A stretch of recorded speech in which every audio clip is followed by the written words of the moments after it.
জীবনে যাই করেন না কেন, বিয়ে করার টাইমে একটু 10 গ্রাম থেকে বিয়ে করবেন, একটু ভেবে চিন্তে বিয়ে করবেন। আপনার তো জানেন তাই না, যে সুন্দর হয়েছে ইচারওয়ালা, কালো হয়েছে গলার মালা। সুন্দরের মধ্যে সবসময় ঢিল হলে বেশি, সুন্দরের মধ্যে অহংকার হয়েছে বেশি। যেমন আমাদের এদিকে 1 গ্রামের মধ্যে এক লোকের সাথে এক ঘটনা ঘটছে। ওই লোকটা একটু হিসাব কিতাব কম জানে, হালকা একটু কালসা আর কি। তো বিয়ে করার টাইমে মেয়েদেরকে বলছে, মেয়ের বাড়ির সবাই বলছে যে ছেলেটা একটু হিসাব কিতাব কম জানে, হালকা একটু ইয়ে টাইপের আর কি, মানে পড়ালেখা কম কম করছে আর কি, হালকা হালকা একটু কালোটা হালকা একটু কালো, পুরো কালো না আর কি, একটু কালো। তো মেয়েরা সবাই মেয়ের বাড়ির সবাই রাজি গেছে, ওরা ওর সাথে বিয়ে দেওয়ার জন্য পাগল হয়ে গেছে। শুধু মেয়ের দিকে একটু গাবলে ছিল। মেয়ে বিয়ের আগে অন্য ছেলে একটার সাথে একটা ছিল, আইন ছিল আর কি, মানে রিলেশন ছিল। তো রিলেশন ছিল, মেয়ে জানি না কি জন্য রাজি গেছে, যাকে মা বাবার কথা শুনে রাজি গেছে।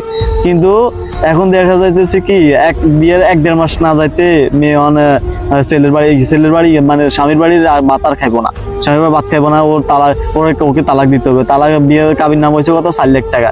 আর ছেলে হয়েছে দরিদ্র আছে, যেটা সে একটু গরিব টাইপের আর কি, তো 4 লাখ টাকা কাবিন। তো এখন তো ছেলেরা সরকার একটা নিয়ম বার করছে যে মেয়ে যদি তালাক দিতে চায়, তাহলে মেয়ে তো টাকা দিতে হবে সব, ছেলে তো টাকা দেওয়া লাগবে না।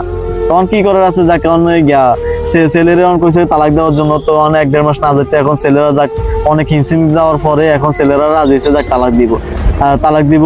আর রাজি ছেলেরা এই জন্য রাজি হয়েছে, ছেলেরা 2-3 বার গিয়েছে আনার জন্য মেয়েটাকে, ওই মেয়েটাকে আনার জন্য গিয়েছে। একবার গিয়েছে আর এই মেয়েটা জানার সাথে সাথে মেয়েটা কি বাজার থেকে না কোন জায়গা থেকে জানি না 20-এর বোতল আইনে 20 খাইছে।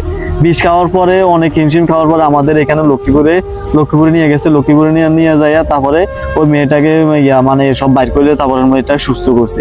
সুস্থ করার পরে তারপর আবার কিছুদিন পরে মেয়েটারে কইছে তুমি যাইবা, তুমি কি তোমার স্বামীর ভাত খাইবা? ওই মেয়েটা বলে হ্যাঁ আমি খাবো। খাওয়ার পরে তো স্বামীর সাথে গেছে, মানে স্বামীর বাড়ির শ্বশুর বাড়ির লোকের সাথে গেছে, যাইয়া 2-1 দিন রয়েছে। যাওয়ার পরে আবার মানে কি কয়, আমার আমার মা অসুস্থ, আমি যাইতে হবে, সুস্থ দ্রুত যাইতে হবে। তো গেছে, যাওয়ার পরে এখন আবার এখন আর যাইবো না। ওই কি আগে ছেলেটার সাথে বলছি না যে বিয়ের আগে একটা ছেলের সাথে রিলেশন ছিল। তো ওই ছেলেটার সাথে বাইরে যাওয়ার জন্য মানে প্রস্তুতি নিতেছে আর কি। এখন আর দিয়ে কথা কি, ওই মেয়েটা হচ্ছে একদম খানকি মাগে, একদম পুরা মাগে ছেলে। মেয়েটার মা বাপ যাকে মোটামুটি ভালো ছিল, মেয়েটার মা বাপ ভালো, বাইটা ভালো, কিন্তু মেয়েটা ওই ঘর থেকেই মেয়েটা কেমনি বাইরেছে মানে আমি মাথার মধ্যে কল্পনা করতে পারি না ভাই। মানে মেয়েটা একদম পুরে মাগে, মানে সুন্দর মধ্যে অহংকার বেশি। ওই মেয়েটা বিয়ের আগে 3-4টার মধ্যে 3-4টার লগে প্রেম করছে। ওই 3-4টার পরে বেগুনের লগে রিলেশন করার পর লাস্টে যায় এখন বিয়ের আগে আরেকটা লগে করছে। এখন ওই ফুলোটা এক মাস আসছে, তো ওই ফুলোটা এই মেয়েটারে বাগানোর জন্য মানে ও হিমশিম খাইতেছে। এই অন যাক এখন কত হিমশিম খাওয়ার পরে এখন ওই মেয়েটার